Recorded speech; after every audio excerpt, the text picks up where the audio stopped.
Egypt एक ऐसी जगह है जहाँ हमें हजारों साल पुरानी सभ्यता के सबूत मिलते हैं और इजिप्शियन सभ्यता दुनिया की उन सभ्यताओं में से एक है जो अपने समय बहुत ज़्यादा एडवांस हुआ करती थी, जिसका जीता जागता सबूत है पिरामिड्स। और इसी के साथ साथ इजिप्ट अपने अनसुलझे रहस्यों की वजह से आर्कियोलॉजिस्ट, साइंटिस्ट, रिसर्चर्स और आम जनता इन सब को अपनी ओर अट्रैक्ट करता रहा है। और आज के इसी इंटरेस्टिंग वीडियो में मैं आपके लिए इजिप्ट के हिस्ट्री की एक सच्ची, इंटरेस्टिंग और मिस्टीरियस से भरी दो लवर्स की कहानी लेकर आया हूँ जो आज तक कंट्रोवर्सी में रहती है और इसे 2000 से भी ज़्यादा साल हो गए और अभी तक अनसुलझे रहस्यों से भरी पड़ी है। तो दोस्तों, ज़्यादा टाइम ना गवाते हुए जल्दी से वीडियो को शुरू करता हूँ, पर उससे पहले चैनल को सब्सक्राइब करके बेल आइकन ज़रूर प्रेस करना ऐसे ही इंटरेस्टिंग और मिस्टीरियस वीडियोस देखने के लिए। आज से करीब 2000 से भी ज़्यादा सालों पहले इजिप्ट में एक रानी हुआ करती थी जिसका नाम था क्लियोपैट्रा, जो कि एंशियंट टाइम की एकमात्र वुमन एम्परर थी। अगर आप इजिप्ट के बारे में जानते हो तो आपने इसका नाम ज़रूर सुना होगा। 18 से भी कम साल की उम्र में इसे इजिप्ट की रानी बना दिया गया था। क्लियोपैट्रा 9 भाषाएं बोल सकती थी। उसे पॉलिटिक्स, इकोनॉमिक्स और मैथमेटिक्स भी बहुत अच्छी तरीके से आती थी। कहते हैं कि क्लियोपैट्रा बहुत ज़्यादा सुंदर हुआ करती थी और अपनी इसी सुंदरता की वजह से वो बड़े बड़े राजाओं को झांसे में ले लेती थी। लेकिन क्लियोपैट्रा जितनी सुंदर थी वो उतनी ही होशियार और चालाक भी थी। उसे सत्ता का इतना ज़्यादा लालच था कि इसी सत्ता की वजह से उसने अपने 2 सगे भाइयों से शादी कर डाली थी, क्योंकि पिता के मरने के बाद क्लियोपैट्रा और उसका भाई टोलेमी 13 थोइस फिलोपैटर को इजिप्ट एम्पायर संभालने को दे दिया था। पर क्लियोपैट्रा चाहती थी कि वो खुद अकेले ही इस पूरे इजिप्ट की रानी बन जाए, जिसकी वजह से उसने बाद में अपने ही पति को यानी भाई को सत्ता की वजह से मार डाला था। इसके बाद उसने अपने दूसरे भाई टोलेमी 14 फिलोपैटर से शादी की और इसे भी कुछ सालों बाद सत्ता के लिए मार डाला। लेकिन क्लियोपैट्रा के सुसाइड के बाद उसकी कब्र आज तक सबसे बड़े रहस्यों में से एक है। ऐसी बात नहीं है कि उसकी कब्र मिली और साइंटिस्ट समझ नहीं पा रहे, बल्कि सबसे बड़ा सवाल और रहस्य ही यही है कि क्लियोपैट्रा की कब्र आखिर कहाँ है और आखिर ऐसा क्या हुआ कि क्लियोपैट्रा ने सुसाइड किया था। तो एंड तक बने रहिए इस वीडियो के साथ। और ये कैसे पॉसिबल हो सकता है कि एंशिएंट टाइम की सबसे फेमस वुमन आज तक मिसिंग है और दुनिया के सबसे फेमस लव स्टोरी में से एक क्लियोपैट्रा और मार्क एंटोनी, इन दोनों की लव स्टोरी का आखिर क्या हुआ और उसके पीछे क्या क्या राज छुपे हुए हैं। तो इन सब सवालों के उत्तरों को जानने की कोशिश करते हैं। तो अभी मैं आपको क्लियोपैट्रा की उस जीवन के हिस्से के बारे में बताता हूँ जहाँ दुनिया की सबसे फेमस और कंट्रोवर्शियल लव स्टोरी की शुरुआत होती है। जैसा कि अभी कुछ देर पहले मैंने आपको कहा था कि सत्ता की वजह से उसने अपने पतियों को यानी भाइयों को मार डाला था, तो उसी समय रोमन एम्पायर भी अपने पीक पर था और धीरे धीरे पूरी दुनिया पर कब्जा कर रहा था। तो इसी को देखते हुए क्लियोपैट्रा ने अपना शातिर दिमाग चलाया और उस समय रोमन एम्पायर में मौजूद रोमन पॉलिटिशियन और जनरल था जिसका नाम था मार्कस एंटोनियस, जिसे आज मार्क एंटोनी के नाम से भी जाना जाता है।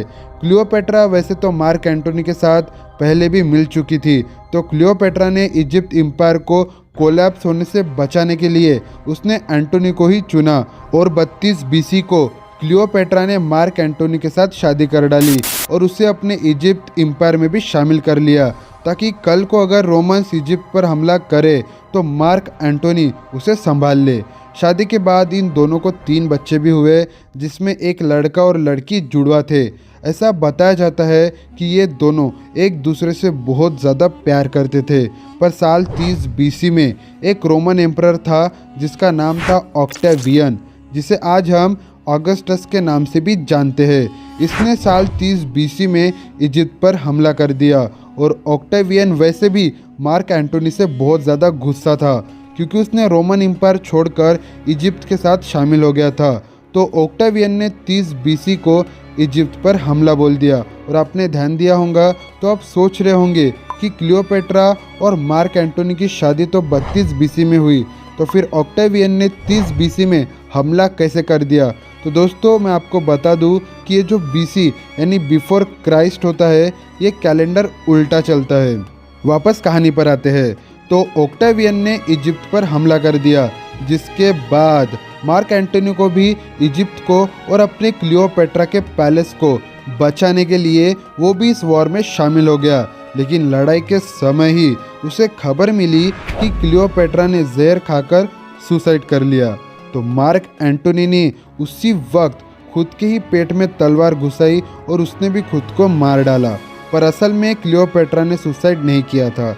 जी हाँ दोस्तों, क्लियोपेट्रा ने सुसाइड नहीं किया था, बल्कि युद्ध के दौरान किसी ने मार्क एंटोनी को क्लियोपेट्रा की सुसाइड की गलत खबर दी थी। तो ऑक्टेवियन ने क्लियोपेट्रा के पैलेस को हासिल कर लिया और ऑक्टेवियन ने जब क्लियोपेट्रा को कैप्चर कर लिया तो क्लियोपेट्रा ने भी सुसाइड कर लिया। कुछ हिस्टोरियंस बताते हैं कि क्लियोपेट्रा ने खुद को कोबरा सांप से कटवा कर सुसाइड कर लिया, तो कुछ बताते हैं कि उसने कभी सुसाइड किया ही नहीं था। आखिर सच क्या है ये तो कोई नहीं जानता, और ये सब आखिर है तो थेरीज ही। सच क्या है ये कोई नहीं जानता। क्या उसने सच में सुसाइड कर लिया था या फिर सत्ता को पाने की ये भी एक चाल थी, ये भी कोई नहीं जानता। पर हिस्टोरियंस और लेजेंड्स बताते हैं कि क्लियोपेट्रा ने सुसाइड किया था। पर मरने से पहले क्लियोपेट्रा ने एक लेटर छोड़ा था, जिसमें उसने लिखा था कि उसे मार्क एंटोनी के साथ ही दफनाना चाहिए। और एंशियंट राइटर्स बताते हैं कि ऑक्टेवियन ने क्लियोपेट्रा की ये लास्ट विश समझकर इन दोनों को ही साथ में दफना दिया था। पर यह कोई नहीं जानता कि इन्हें आखिर इजिप्ट में कहाँ दफनाया गया था। आर्कियोलॉजिस्ट की थ्योरी ये बताती है कि इन्हें इजिप्ट के अलेक्जेंड्रिया से 50 किलोमीटर दूर टोपोसिरिस मैग्ना नाम की एक जगह है, वहाँ दफनाया गया होगा। और आपको जानकर हैरानी होगी कि आर्कियोलॉजिस्ट कैथलीन मार्टिनेज तो पिछले 15-18 सालों से क्लियोपेट्रा और मार्क एंटोनी की कब्र को खोज रही है। उसे टोपोसिरिस मैग्ना के पास क्लियोपेट्रा के ज़माने के सोने के सिक्के भी मिल चुके हैं, जिसमें क्लियोपेट्रा की तस्वीर बनी हुई थी। और इससे ये अंदाज़ा लगाया गया कि अलेक्जेंड्रिया में ज़रूर क्लियोपेट्रा का राज चला करता था, तभी तो उसके तस्वीर के यहाँ सिक्के मिले थे। पर बहुत से साइंटिस्ट और आर्कियोलॉजिस्ट ये बताते हैं कि क्लियोपेट्रा और एंटोनी को जिस जगह पर दफनाया गया होगा वो जगह आज अंडर वाटर में चली गई होंगी, क्योंकि हज़ारों सालों पहले अलेक्जेंड्रिया में एक बहुत बड़ी सुनामी आई थी, जिसकी वजह से वह जगह आज पानी के नीचे चली गई होंगी। पर क्लियर रिकॉर्ड्स किसी के पास भी नहीं है, और ये कोई भी नहीं जानता कि दुनिया के सबसे फेमस फिगर्स को आखिर सच में कहाँ दफनाया होगा। 2000 से भी ज़्यादा सालों का वक्त हो गया, पर इनकी कब्र तो आज तक नहीं मिली। ज़ही हवास, जो कि स्टेट फॉर एंटीक्विटीज़ के फॉर्मर इजिप्शियन मिनिस्टर रह चुके हैं, इन्होंने तो डायरेक्ट ये कहा कि शायद हमें कभी भी क्लियोपेट्रा और मार्क एंटोनी की कब्र नहीं मिलेंगी।